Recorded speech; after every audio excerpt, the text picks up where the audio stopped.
Bien-aimés du Seigneur et de son Église, bonjour. Alors, c'est un grand privilège de me retrouver devant toi sur l'invitation de ton pasteur Thomas, avec qui j'ai des relations fraternelles, amicales, nourries de confiance, d'estime mutuelle, je crois. Et je ne regrette qu'une seule chose ce matin, de ne pas pouvoir te saluer personnellement. Reçois les salutations de l'Assemblée du Centre évangélique protestant, le CEP d'Orange, dont je suis le pasteur, par la grâce de Dieu.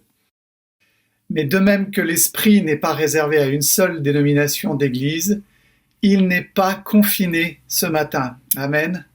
Et il nous vivifie, il nous fortifie, et en nous, l'Esprit nous unit de sa présence. Qu'il en soit ainsi. Amen.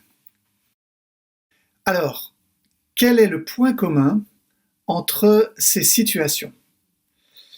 Un conducteur devant un policier, une élève devant sa maîtresse, un employé devant son employeur, un enfant devant sa mère, une ado devant son père. Réponse: chaque premier personnage devrait être soumis au second. Que c'est difficile de se soumettre à l'autorité, n'est-ce pas? C'est le problème de l'homme depuis le début. C'est notre péché par excellence, notre plus grand péché commun. C'est le corona-péché. Voyez avant Adam et Ève devant Dieu, problème de soumission, d'obéissance. Se soumettre à l'autre, c'est une attitude volontaire de se mettre sous.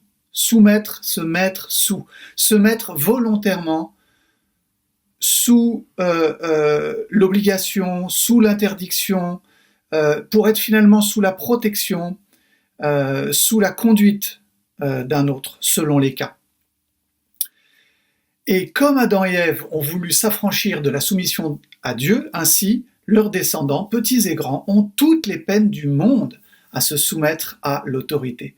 Non seulement, donc, notre nature pécheresse nous pousse à l'insoumission, mais en plus, la personne à laquelle nous devons nous soumettre, si ce n'est Dieu, est pécheresse elle aussi. Donc c'est compliqué. Et cela fait longtemps que les commentaires sont nombreux au sujet du 5e commandement. Honore ton père et ta mère, afin que tes jours se prolongent sur la terre que l'Éternel, ton Dieu, te donne. C'est le 5e des 10 commandements, Exode 20, 12. Je le répète, on n'a qu'un verset ce matin, on va le répéter. Honore ton père et ta mère, afin que tes jours se prolongent sur la terre que l'Éternel Dieu, ton Dieu, te donne. Un commandement qui ne nous parle pas de soumission à l'autorité, car il s'agit d'honorer, en fait. Et donc ce n'est pas seulement une soumission à l'autorité, mais c'est honorer. Nous devons comprendre ce que signifie honorer. Et en outre, ce commandement, il ne saurait s'adresser exclusivement aux petits-enfants, puisque les 9 autres s'adressent à tous. Et et puis bien sûr, il faut situer ce commandement à la lumière des autres, et notamment des 4 précédents. Alors voilà. Pour cette introduction, j'aimerais faire 8 remarques sur ce commandement et donner au moins 4 pistes concrètes d'application. La première remarque, c'est que c'est un commandement charnière. Tu sais peut-être que les 10 commandements, c'est un ensemble de 2 tables de la loi. La première des tables est une série de prescriptions qui régulent notre relation à Dieu. Et la deuxième table est une série de prescriptions qui régulent notre relation aux humains. Donc première partie, notre relation verticale, et deuxième partie, notre relation horizontale. 4 commandements dans la première partie, 6 dans la deuxième. Et donc le 5e de ces commandements, celui que je viens de lire, est en bas de la première table, ou en tout cas en haut de la seconde, et il est précisément finalement entre les deux, il est charnière. Il forme comme une passerelle, et un fondement en même temps, je crois, entre ces 2 relations, verticale et horizontale. Parce que notre rapport à Dieu et notre rapport aux autres se fondent ou s'articule sur cette première relation qu'un enfant noue avec ses parents. Et je pense que c'est très important. D'ailleurs, on voit le lien qui unit la relation à Dieu et le fait d'honorer ses parents en Lévitique 19.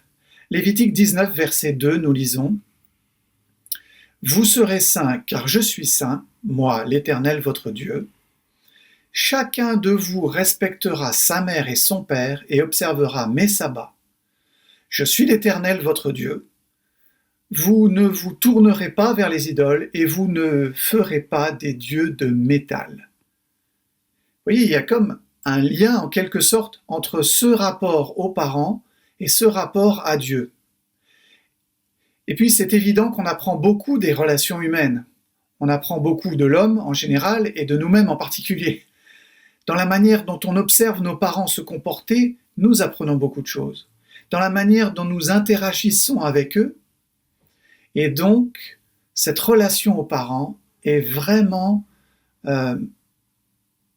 fondationnelle des autres relations humaines que nous allons développer. D'ailleurs, c'est comme ça que l'apôtre Paul en parle lorsqu'il cite ce commandement en Éphésiens chapitre 6. On reviendra dessus. Mais honore ton père et ta mère est le premier des commandements qui nous unit aux êtres humains. Et c'est le premier des commandements aussi associé à une promesse. Ce qui fait que c'est vraiment un commandement charnière qu'il convient de bien aborder dans sa vie, de bien comprendre, de bien réfléchir. C'était ma première remarque, un commandement charnière. Deuxième remarque, honorer ses parents, c'est une attitude que l'on choisit d'avoir à leur égard. Le mot hébreu traduit par honorer exprime une notion de poids. Il invite à considérer ses parents comme en quelque sorte valant leur pesant d'or, les estimer dignes d'amour, de respect, d'affection, d'estime, de soin.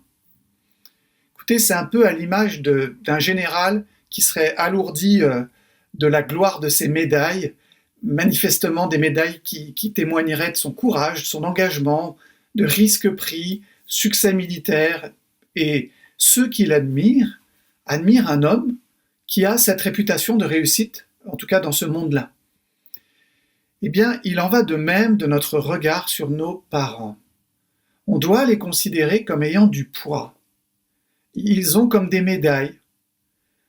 Honorer, c'est donc une attitude. Vous voyez, on a parlé en introduction de se soumettre, c'est aussi une attitude. Se mettre dessous.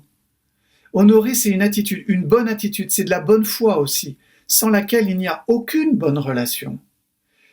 Donc la première chose qu'il faut remarquer, c'est qu'honorer ses parents, c'est vraiment avoir une attitude intérieure que l'on choisit à leur égard. L'attitude, c'est ce qui détermine tout le reste, l'attitude. Prends l'exemple d'un voyage organisé. Je ne sais pas si tu as déjà participé à ce genre d'événement, mais chacun va vivre le même événement, le même parcours, dans un bus par exemple, les mêmes privilèges, les mêmes situations, mais chacun des participants ne va pas avoir le même jugement sur ce voyage. Tu vas toujours avoir un groupe, un sous-groupe qui va trouver ça nul, un autre qui va trouver ça génial.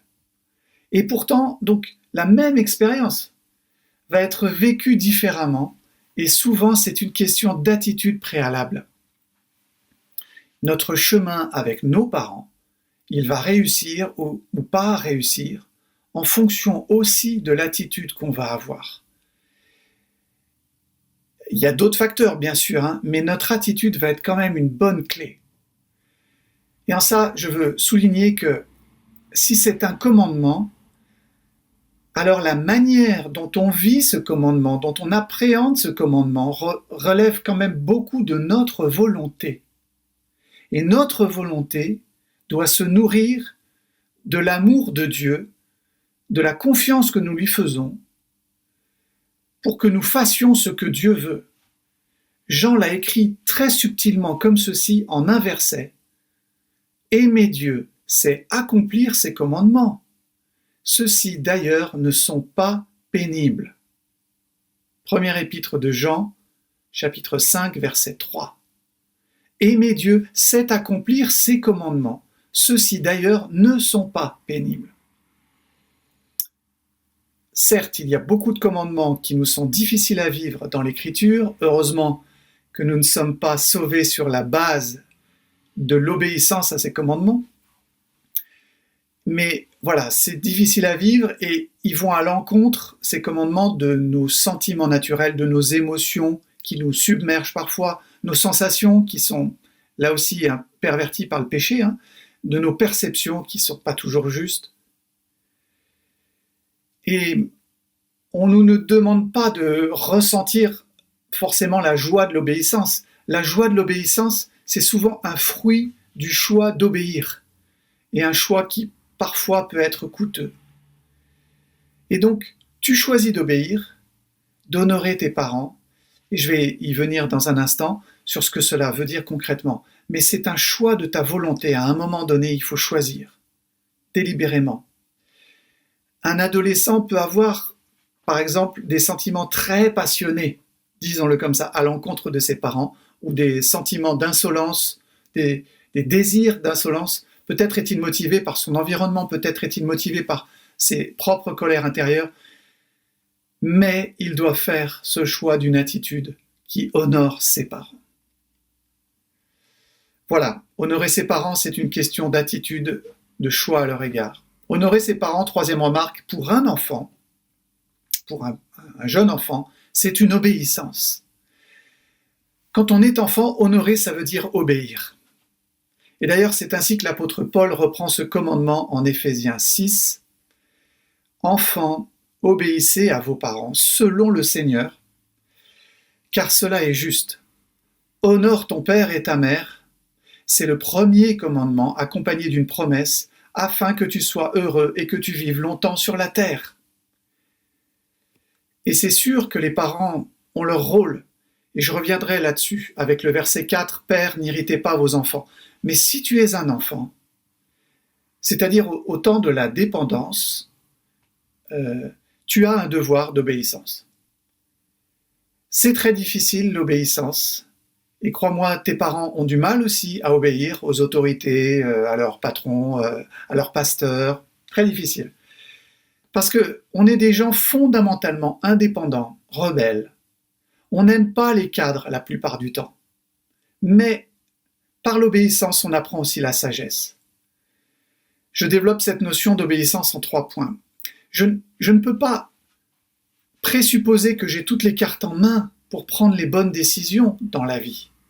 Et je dois donc apprendre de mes parents. Je dois donc leur faire confiance. Ils voient les choses un peu mieux que moi. Ils ont plus d'expérience que moi. Et puis, obéir également parce que Dieu règne, que ton règne vienne. Il règne par les autorités qu'il a mises en place. Et il se trouve que la première autorité qu'il met en place, pour moi, l'enfant, c'est l'autorité d'un parent. D'ailleurs, je remarque que ceux qui ont un bon rapport parental, ceux qui ont un bon rapport parental ont un bon rapport avec l'autorité, la responsabilité en général, parce que c'est réglé, c'est sain dans leur manière de vivre. Et troisièmement, sur l'obéissance, parce que quand on est enfant, on ne sait pas toujours ce qui est bien, ce qui est mal. Il faut souvent l'expérience de la vie pour dire, quand je prends ce chemin-là, ça mène à la ruine. C'est l'expérience de l'adulte qui permet de le conclure. Et donc, ça permet cet apprentissage, et c'est important. Alors, petite parenthèse importante, l'obéissance ne va jamais à l'encontre d'une loi morale, ne va jamais à l'encontre de l'éthique de Dieu. Actes, chapitre 5, verset 29, est très clair à ce sujet. Il faut obéir à Dieu plutôt qu'aux hommes. Il faut obéir à Dieu plutôt qu'à ton père ou à ta mère. Si ton père ou ta mère te demande quelque chose qui va à l'encontre de la volonté de Dieu, alors c'est qu'il se trompe et qu'il ne faut pas leur obéir. S'il te demande de faire des choses illégales, des choses qui vont à l'encontre de la morale biblique, il faut s'y opposer. Je ne sais pas, un père qui dirait « Oh, tu pourrais travailler au black pour commencer, car Dieu fait grâce », ou une mère qui dirait à sa fille « Mais oui, tu peux coucher avec ton petit ami, car Dieu est amour », c'est pas possible. bref, un parent qui te conduit, qui te demande de faire des choses qui vont à l'encontre de la pensée de Dieu, tu dois désobéir et être prêt d'ailleurs à en payer les conséquences.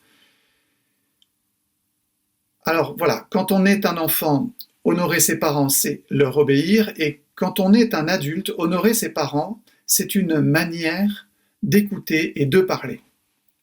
Il y a beaucoup d'adultes qui m'écoutent, je m'adresse en particulier à eux, et je me prêche à moi-même, qui a encore le privilège d'avoir mes parents.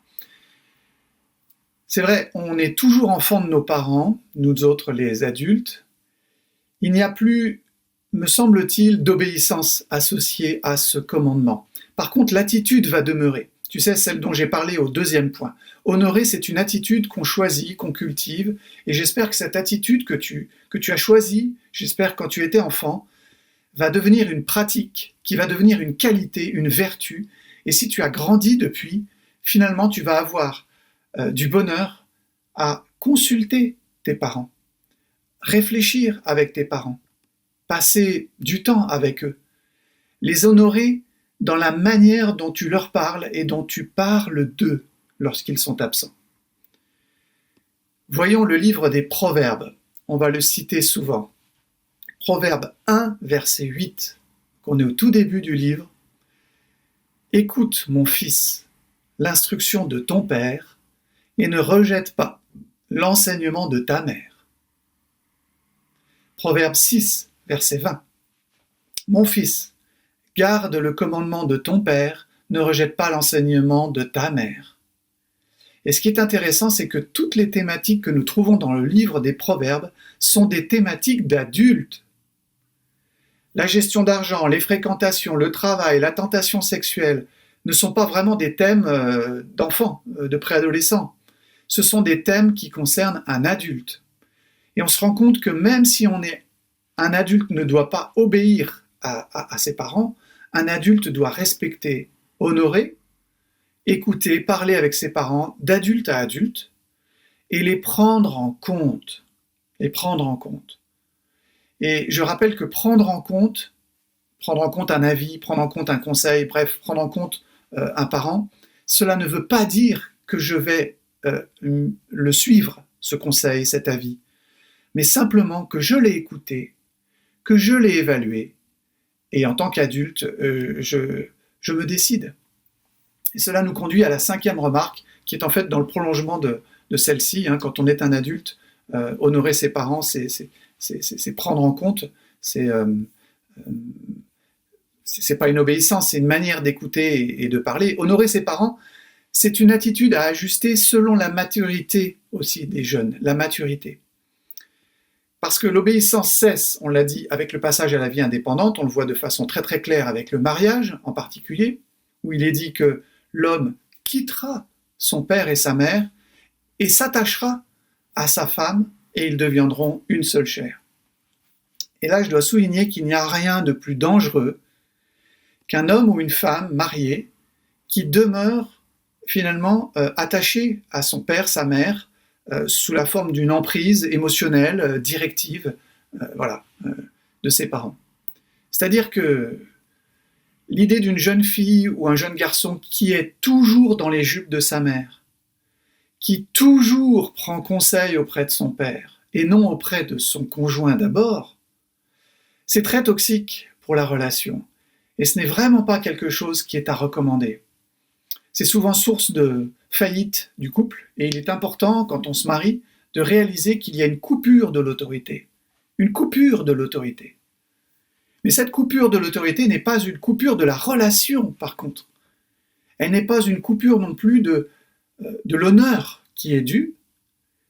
J'ai parlé du mariage, mais cela s'applique, me semble-t-il, dans toutes les prises d'autonomie légitimes de la vie d'adulte.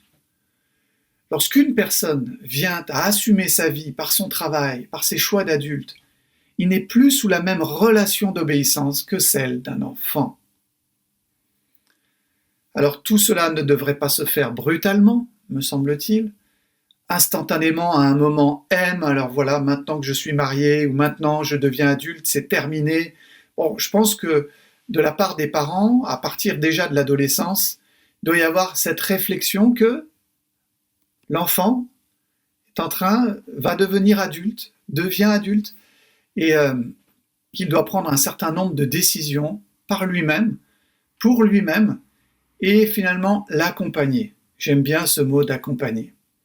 L'accompagner dans cette prise d'autonomie qui est légitime, que l'on souhaite à nos enfants. On leur donne des racines, mais on veut aussi leur donner des ailes, n'est-ce pas? Cette autonomisation qui est importante pour son développement d'adulte.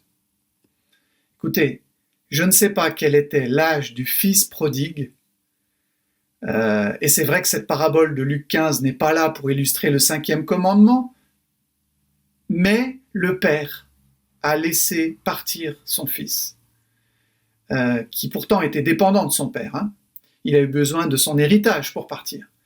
Mais du coup, le fils a pu expérimenter finalement quelque chose de très mauvais, en l'occurrence, et en tirer des leçons. Et voyez l'attitude du père, accueillante, plus qu'accueillante, bref, lorsque le fils revient et qu'il reconnaît sa faute. Ça devrait nous inspirer, nous parents, cette attitude du père, qui laisse partir, mais qui accueille ensuite.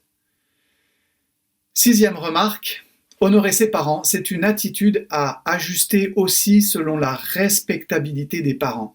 Et oui, honorer ne veut pas dire vivre en martyr. On n'honore pas à n'importe quelle condition, quoi que nos parents fassent. Il est évident, et la Bible parle de ces situations ailleurs, ce ne sont pas des situations que nous avons en Exode 20, mais il est évident qu'un adulte, un adolescent ne peut se placer dans des situations, par exemple, des situations d'inceste, des situations de souffrance physique, de blessures, de négligence grave, majeure, de complicité, de crimes, de manipulation, de ce genre de choses. Alors bien sûr, c'est pas évident de le dire comme ça, et c'est pas vraiment la question, mais il peut y avoir nécessité pendant un certain temps, de placer de la distance dans ces situations graves, de porter plainte évidemment, oui. Ça fait partie de la protection que la société, et donc Dieu, offre à ceux qui sont victimes de crimes. Il y a aussi de la part des parents une certaine responsabilité à avoir pour savoir quand exiger l'obéissance, la manière de le faire, quand exiger plutôt le respect avant tout, et quand aussi relâcher l'enfant avec sa liberté, ses choix, avec lesquels le parent ne sera pas toujours d'accord, mais qu'il doit assumer en tant qu'adulte, notamment à l'adolescence. Je pense à l'importance de se parler après certaines expériences. Un retour, un feedback, alors un débriefing. Tu as voulu faire cela, alors qu'est-ce que tu as ressenti? Tu voulais faire cela avec tel objectif, est-ce que l'objectif est atteint pour toi? Lorsqu'on sent que nos parents sont défaillants, nous devrions, nous chrétiens, demander l'aide peut-être d'un frère, d'une sœur affermie dans la foi, qui peut nous aider à voir clair pour éviter qu'on s'enferme dans une amertume inutile, pour éviter que les relations se brisent par orgueil, mais aussi par incompréhension parfois. J'insiste sur ce point, il faut se confier, demander de la sagesse à quelqu'un, mais quelqu'un d'affermi dans la foi, qui saura citer l'Écriture à bon escient, et non se confier à celui ou celle qui de toute façon sera d'accord avec moi. 7e remarque, plus courte, honorer ses parents, on l'a lu, c'est associé à une bénédiction. On le voit dans ce 5e commandement, autant qu'avec Éphésiens chapitre 6, c'était le verset 4, il y a une grâce particulière, une promesse particulière, et c'est remarquable, il faut le noter. Dieu se plaît dans cette attitude, dans cette capacité à être lié aux autres et lié à ses parents de façon honorable. Et on le voit d'ailleurs par effet inverse dans les proverbes, Proverbe 19, 26, celui qui ruine son père et qui met en fuite sa mère est un fils qui fait honte et qui fait rougir. Voilà les conséquences négatives de quelqu'un qui traite mal son père ou sa mère, ou qui est dans une relation conflictuelle avec son père ou sa mère, qu'il refuse d'honorer. Il y a des conséquences négatives. Donc, à la fois, il y a des promesses afin que tu vives heureux dans le pays que l'Éternel, ton Dieu, te donne, et à la fois, il y a des promesses de problèmes quand ce n'est pas le cas. 8e, dernière remarque, honorer ses parents, c'est une responsabilité parentale aussi. Honorer ses parents, c'est une responsabilité parentale aussi. C'est-à-dire que si ce commandement s'adresse aux enfants, et nous le sommes tous, néanmoins les parents sont les premiers responsables à la fois de l'enseigner, ce commandement, et à la fois de donner l'exemple. Les parents doivent être honorables, un, pour pouvoir être honorés, et deux, pour apprendre ce que veut dire honorer quelqu'un. Donc, déjà, au sein du couple, des parents qui s'honorent l'un l'autre sont des parents qui vont communiquer aux enfants comment on honore un individu dans une relation. Et la manière aussi dont les parents traitent les enfants dit quelque chose de très important sur le respect qu'il peut y avoir, au-delà de la contrainte, genre oh il faut que j'honore mes parents, mais alors franchement, ils sont relous. Tu vois, c'est vrai qu'il y a un âge où on considère toujours que les parents sont relous, mais néanmoins, le parent, c'est ce que je veux souligner, a une responsabilité de donner l'exemple et de l'enseigner. Je connais un papa qui avait demandé à ses jeunes enfants ce qu'il faisait ou ce qu'il pouvait faire, lui, pour faciliter leur obéissance à ce commandement. Je crois que si tu es parent ou si tu deviens parent, c'est à garder en tête. Les jeunes enfants avaient dit toujours expliquer le pourquoi des règles imposées. Deuxièmement, respecter chaque enfant pour que chaque enfant comprenne ce qu'est le respect. Troisièmement, disaient les enfants à leurs parents, ne jamais rire à leurs dépens. C'est tellement facile pour des parents de penser que c'est drôle, et en fait, on les humilie, et ça brise quelque chose d'important. Quatrièmement, maintenir dans la maison aussi un peu d'humour, de légèreté, de bonne humeur. C'est bien sûr à compléter par d'autres remarques, plus profondes peut-être, mais au moins voilà un petit point de départ. Je voudrais terminer cette prédication avec d'autres pistes pratiques, notamment pour nous adultes qui avons encore des parents que Dieu nous demande d'honorer. Première piste, honorons nos parents en essayant de comprendre qui ils sont. Quand on est adulte, vient forcément un temps où l'on se demande pourquoi on est ce que l'on est. Il est vrai que nous faisons partie de la descendance pécheresse d'Adam, mais pour chacun d'entre nous, certains de nos aspects nous ont été inculqués par nos parents. Qu'ils soient bons, mauvais, voire neutres, ils peuvent concerner notre façon de communiquer, nos attentes par rapport à nos relations, nos standards de vie, notre générosité, nos règles de combat, bien plus encore. En réfléchissant sur soi-même, on voit comment nos parents nous ont influencés, affectés dans tous ces domaines.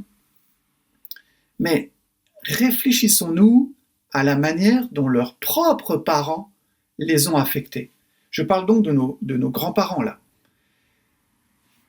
Vous voyez, est-ce qu'on saurait être plus patient envers eux, nos parents, et est-ce qu'on les écouterait mieux si l'on pouvait enfin comprendre comment nos grands-parents ont traité notre mère et notre père? Leur avons-nous déjà posé des questions en détail et en profondeur sur leur éducation?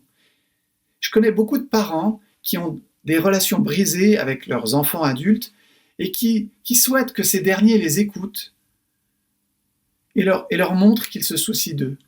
Même si nos parents ont du mal à parler, cherchons des moyens de savoir qui ils sont, d'où ils viennent. Et ainsi on les comprendra mieux, c'est la première piste. Essayons d'honorer nos parents en les comprenant mieux, en comprenant d'où ils viennent, qui ils sont. Deuxième piste, honorons nos parents en les remerciant. Les remercier de quoi? Tu me dis, ils ont fait leur boulot de parents, quoique bien imparfaitement d'ailleurs. Bien sûr que nos parents n'ont fait que leur boulot, et qu'ils l'ont fait imparfaitement. N'empêche, honorons nos parents en les remerciant. Parce que quand toi, tu fais ton boulot, est-ce que tu aimes qu'on te dise merci quand même? Bien sûr que oui. Et si tu fais ton boulot imparfaitement, ce qui est forcément le cas, tu apprécierais un merci? Oui, bien sûr. Et qu'est-ce que tu ressentirais alors? Un certain honneur, de la joie. CQFD. Remercier ses parents pour des choses précieuses. Les remercier, c'est aussi montrer sa reconnaissance à Dieu, qui a voulu de tes parents pour t'éduquer, pour te protéger et pour te parler du Seigneur. Troisième piste, honorons nos parents en les impliquant dans nos décisions. Donc on en a déjà un petit peu parlé, mais j'y reviens brièvement. Moi, je ne ressens aucune obligation de demander à mes parents quelle décision je dois prendre au sujet de ma famille, mais ce serait insensé de ne jamais leur demander conseil, de ne jamais espérer un petit peu leur regard, leur éclairage, leur expérience. Nous nous sentons tous honorés lorsque quelqu'un nous demande conseil, non? Pour honorer et même approfondir les relations que nous entretenons avec nos parents, envisageons de les intégrer dans les prises de décision familiales, avec la permission du conjoint, pour ceux qui sont mariés. Je ne dis pas qu'il est nécessaire de faire cela pour chaque décision, mais cela l'est assurément pour les décisions les plus importantes. Et puis, quatrième piste, avant la conclusion, honorons nos parents en passant du temps avec eux. Tout le monde est confiné en ce moment. Là, je suis chez moi, dans l'atelier couture, laine, design de ma femme. Mais malgré le confinement, songeons à passer du temps seul avec nos parents, par téléphone, WhatsApp, Skype, etc. C'est bon de parler à nos parents seul à seul. Quand ce sera à nouveau possible, invitons-les à dîner chez nous et au restaurant pour ceux qui ont les moyens. Nos parents aimeront certainement le cadeau de notre temps passé avec eux. Et si ça marche comme avec Dieu, notre Père Céleste aime que l'on passe du temps avec lui, et en seul à seul. Jésus dit, va dans ta chambre et prie ton Dieu seul à seul. Si cela fait un bon bout de temps que nous n'avons pas discuté de quelque chose d'important avec eux, on peut peut-être choisir un sujet particulier à aborder. Bien sûr, en réalité, tellement de choses peuvent se produire lors d'une discussion seul à seul. Et il y a tellement d'autres manières d'honorer nos parents, mais il est impossible de toutes les couvrir avec ces pistes, cette prédication. Mais certaines familles manifestent merveilleusement bien la paix et l'amour envers tous leurs membres. D'autres sont en guerre ouverte, sans espoir de réconciliation, mais quel que soit le côté où on se trouve, le commandement d'honorer ses parents n'est pas annulé, pas même si les parents ont été défaillants, ont renoncé à leur rôle. Puisse le respect de ce commandement être une façon de considérer les autres avant soi-même, comme le faisait le Christ, car il s'est dépouillé lui-même en prenant une forme de serviteur, en devenant semblable aux hommes. Philippiens 2. Et c'est là ma conclusion. Souvenons-nous que le respect ne vaut pas approbation, n'est pas forcément obéissance lorsqu'on est adulte. Souvenons-nous que quels que soient leurs défauts, égarements, c'est quand même Dieu qui les a placés, nos parents, comme dans une suite, une continuité à un moment de l'histoire, de notre histoire personnelle. Et donc, se rebeller, se méfier, critiquer durablement contre eux, c'est presque dire à Dieu, mais tu t'es trompé, c'est pas possible, explique-moi, ils font plus l'affaire. Attention. À de rares exceptions près, c'est une vision injuste. Et en réalité, on a du mal à se remettre nous-mêmes en cause. C'est comme auprès d'un gendarme, d'une maîtresse, d'un patron, d'un pasteur. Lorsque il faut se soumettre, c'est toujours difficile et on remet toujours en cause l'autorité plutôt que de se remettre soi-même en question. Attention, parce que dans la Bible, le manque de reconnaissance auprès de Dieu, tu t'es trompé, c'est pas possible, etc. Le manque de reconnaissance est toujours lié à l'incrédulité, au manque de foi. Alors que Dieu nous vienne en aide par son esprit, dont l'un des fruits de l'esprit est l'amour. L'amour qui ne cherche pas son intérêt, qui ne s'irrite pas, qui ne médite pas le mal, qui pardonne tout, qui supporte tout, qui ne succombe jamais. C'est un extrait de 1 Corinthiens 13.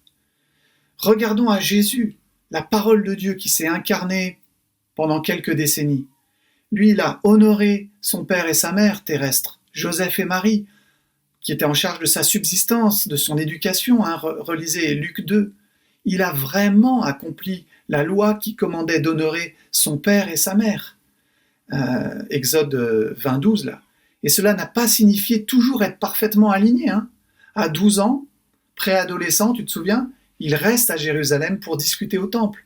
Et au tout début de son ministère public, il fait comprendre à Marie, à Cana, que le manque de vin, c'est une affaire qui le concerne lui et pas elle. Jean chapitre 2.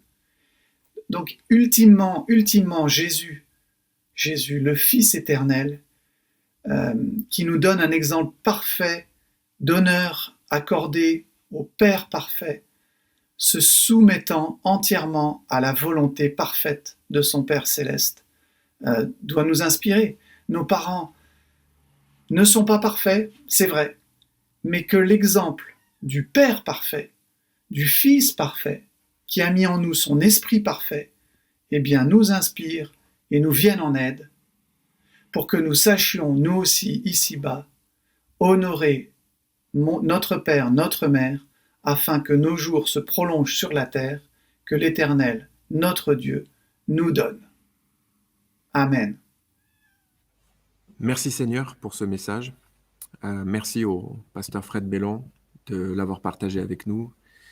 La parole de Dieu fait notre joie, elle remplit notre cœur. Donc, merci Seigneur. Nous avons parcouru la moitié des 10 commandements. On va poursuivre pour aller jusqu'au bout. Et par la grâce de Dieu, je crois qu'on va se faire encore beaucoup de bien tous ensemble à travers les 10 commandements. Je voudrais vous inviter à terminer, à prier. On puisse prier ensemble courtement suite à ce message et vraiment remercier le Seigneur pour tout ce qu'il nous transmet et tout ce qu'il nous communique, même pendant cette période un petit peu particulière. Prions ensemble, s'il vous plaît. Seigneur, je veux te remercier pour ces paroles que nous avons entendues de la part de notre frère. Je te remercie, Seigneur, que ces paroles agissent dans nos cœurs, agissent dans nos vies, nous fortifient, nous encouragent et nous permettent de mener, Seigneur, toujours plus à une vie qui te soit agréable, qui t'honore, qui te plaise, qui soit vraiment à la gloire de ton nom, Seigneur. Je te remercie de tout mon cœur pour chaque bien-aimé qui écoute, qui suit ce message ce matin. Que ta bénédiction repose, Seigneur, sur toutes ces personnes, quelles qu'elles soient, dans le nom de Jésus. Amen. Amen.